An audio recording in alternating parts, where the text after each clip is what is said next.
Fala pessoal, hoje vamos descobrir aí como encontrar os jogadores certos para o seu time que você quer para o ano de 2025. Então a gente precisa, qual que é o primeiro passo, né? É entender bem o que o seu time, o seu treinador busca como método para vencer jogos. Então eu estou falando aqui de táticas, conceitos, tipo de jogadores. Então, por exemplo, a gente vê alguns técnicos hoje optando por um jogo mais vertical. A gente consegue identificar muito o Bahia, assim, o Flamengo, assim, hoje o Corinthians do Ramon Dias é assim. E para funcionar esses jogadores, eles precisam ter, para funcionar essa tática, os jogadores precisam ter certas características que são fundamentais para o sucesso do esquema do técnico, né? Então, alguns técnicos como o Botafogo, eles gostam de muita amplitude e aproximação, né? Então o que acontece? Os jogadores eles precisam estar próximos, né? Um dos outros para poderem fazer as construções de jogo e também muitas críticas. Então, quando chega para uma fase ofensiva, muitas vezes esses jogadores vão se aproximando e acumulando espaço e acumulando jogadores dentro da área, né? Para os jogadores conseguirem dar uma boa profundidade e sobrar para outros jogadores aqui livres. A gente às vezes consegue ver bem o Almada livre, algumas coisas, mas eles buscam sempre essa amplitude pelos lados, né? Isso é muito da escola portuguesa também, né? Que vocês podem ver muito essa réplica desse jogo funcionando no Abel Ferreira e no Arthur Jorge. Mas tá, entendi a tática, o que o meu jogador precisa, o que o meu técnico gosta, como que eu vou montar meu time, né? Aí vamos lá. Existe um site bem legal, eu vou deixar o link para vocês aqui, chamado Futebol Reference aqui, né? É bem legal mesmo que a gente consegue ter várias estatísticas e começar a fazer análises estatísticas assim de jogadores, sabe? Que fazem sentido para o nosso papo de hoje. Então, por exemplo, aqui eu peguei o time, a Liga Argentina, né, desse ano e alguns dados que está acontecendo lá. A gente vê esses times que jogam com que os zagueiros precisam participar da construção de jogo muito bem. Então, Bahia, Flamengo, Corinthians. A gente vê, principalmente o Flamengo, né, com os zagueiros que eles priorizam construção de jogada. Construção de jogada. Precisam ter um bom passe, né? E aí o que acontece? A gente precisa ter uma boa capacidade de passes completos, né? A gente precisa ver bem quantos passes, uma média de passes completos. Então a gente consegue ver aqui que 400, assim, pode 400, 420, poderia ser uma média interessante de passes completos. E a gente começa a ver a porcentagem desses porcentagem de acerto desses passes, né? Então a gente pode ver que, claro, óbvio que os jogadores que vão ter mais passes completos de média distância vão acabar sendo jogadores defensivos, né? Como goleiro e, e defensores, porque eles têm pouca probabilidade de erro, né? Porque são sempre eles que muitas vezes estão sem a marcação. Mas tem muitos jogadores que conseguem romper essa linha e começam a ter muita qualidade, né, de passe. Então, esses jogadores aqui, né, que conseguem ter uma boa qualidade de passes médios são muito interessantes para poder quebrar linhas. Né? Então, você já ouviu em algum momento um, um, um analista de TV ou alguém falando: poxa, a gente precisa aprender, os times estão sabendo bem quebrar as linhas. Né? E é exatamente isso que significa. Então, os zagueiros precisam saber dar passes de média distância, principalmente, tá? Mas o que é o mais interessante de todo esse jogo aqui? Para gente decidir se um jogador ele está conseguindo dar passes que vão em direção ao movimento certo, seja para frente, a gente precisa encontrar os passes progressivos. né? Então, passes progressivos são que eles estão em direção ao gol adversário, né? Então, vocês vão observar que o Garro, por exemplo, é um jogador com uma habilidade extraordinária para conseguir quebrar linhas. E assiste os jogos do Garro que você vai ver que ele sempre joga vertical, ele vai rompendo as linhas entre as linhas tanto do meio campo quanto da linha de defesa, né? Então ele vai rompe a linha do meio, rompe a linha da zaga e sempre acaba um atacante infiltrando no meio daquele espaço entre os zagueiros, né? Ou entre os meios. E uma principal característica que a gente pode ir falando, caramba, mas é muito fácil falar do Garro, né? Mas a gente tem os dados para mostrar isso, né? E aí fica tudo mais palpável. Então, por exemplo, né, a gente pode falar, poxa, olha esses passes progressivos, né? E a gente vai encontrar Rodrigo Garro. Então, a capacidade dele de conseguir fazer essas bolas chegarem é muito boa, né? E aí tem outras estatísticas aqui que a gente pode ver. É uma bem legal aqui que são passes dentro da grande área, né? E isso aqui é muito legal para falar, tá, quantos, quantos passes ele está conseguindo ativar o atacante, outros jogadores dentro da grande área para poder fazer o chute. E aí a gente vai conseguir falar, legal, então o Matheus Pereira do Cruzeiro está jogando muito esse ano, né? É o primeiro, logo já vem Rodrigo Gal, a gente pensa no Everton Ribeiro, Almado, Scarpa, aí você pode ver outros jogadores. E aqui interessante, né? A gente vê o Piton como lateral esquerdo tendo essa habilidade, Gerson jogando muito, Wesley que estão conseguindo fazer esse tipo de construção, né? O Luciano Jubá jogando muito, né? Acho que um dos grandes destaques aí, acho que vai mudar de time. Acho que a gente pode começar com esse cara. Olha o Jubá, defensor, né? Ele tá com 25 anos, ótima idade. E aí você vê quantos jogos, né? Ele tem ele tem jogado aqui, aí você vai putz, quantos passes ele tem tentado, se está sendo uma média boa, ele está conseguindo participar bem das construções, ele por ser defensor, ele acaba tendo uma participação de passes, né? Porque fica lá atrás aquele de vai e volta. O Jubá é justamente um dos bons jogadores. Aí vou aqui para os passos progressivos de novo. O Jubá é um dos bons jogadores, ele está aqui embaixo, ó, perto do Sarabia, que eu acredito que é o cara certo para o seu time.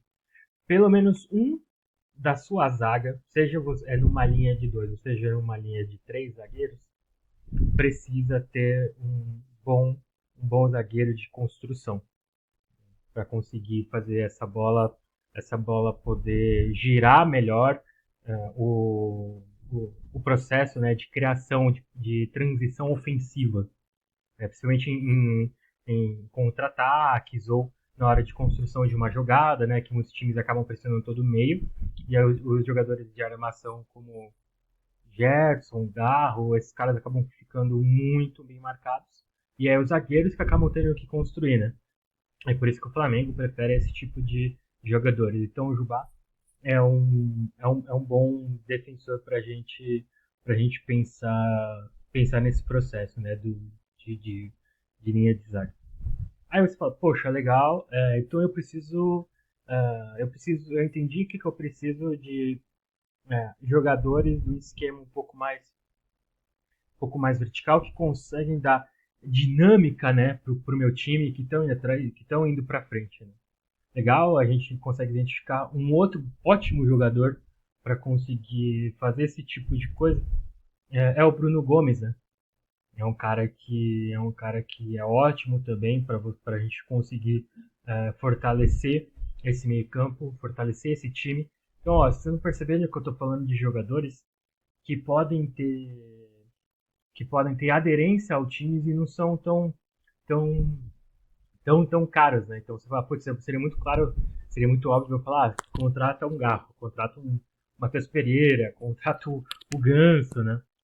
São o Gerson, não são jogadores que vai conseguir tirar dos times, né? Então a gente precisa pensar sempre nesse processo de escolha dos jogadores ideais. Você vai falar, tá, além de ser o jogador certo, tem que ser factível financeiramente, né? Para o seu time.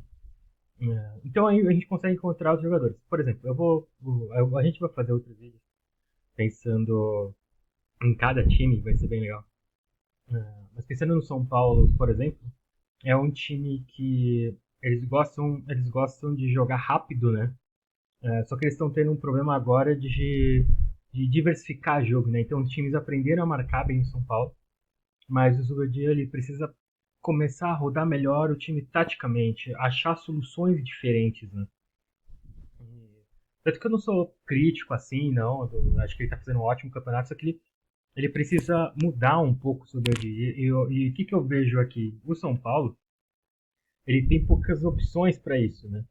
Ele tem poucos jogadores que conseguem pensar esses passos progressivos, fazer esses passos progressivos para conseguir colaborar com uma boa dinâmica de jogo. Então, o São Paulo passa necessariamente por encontrar melhor esses jogadores. É mais difícil, um pouco mais difícil porque, lembrando, o esquema de São Paulo ele é um esquema de jogo muito que eles aceleram, né? Principalmente do segundo para o terceiro terço do campo. Então vai acabar sendo jogadores que correm com mais, que tem uma boa, uma boa capacidade física, né? De poder ir e voltar bem, assim, com uma alta carga de regularidade física. E legal, até aqui a gente está pensando dos bons jogadores de passe, né? Que vão conseguir dar essa capacidade de jogo.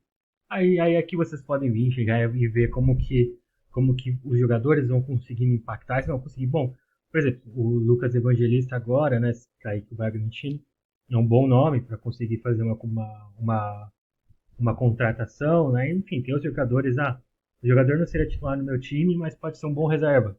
Putz, é essa a perspectiva. Você tem que construir jogadores que o seu elenco não pode ter só titulares, né? Você tem que formar um time capaz e encorpado, principalmente nos dias de hoje, que os meias precisam fornecer muitos rebotes, né, para conseguir ter sucesso no futebol. É por isso que o Botafogo, é, eles têm, para mim, tido muito êxito em algumas situações. Eles conseguem vencer muitos duelos aéreos. Né? Então, eu vou dar um exemplo para vocês. Um cara que vence muito duelo aéreo é o Charles do Corinthians. Ele o que acontece com esse cara? Talvez o refino técnico não seja não seja a melhor a melhor qualidade do jogador, mas ele precisa executar bem as funções dele, né?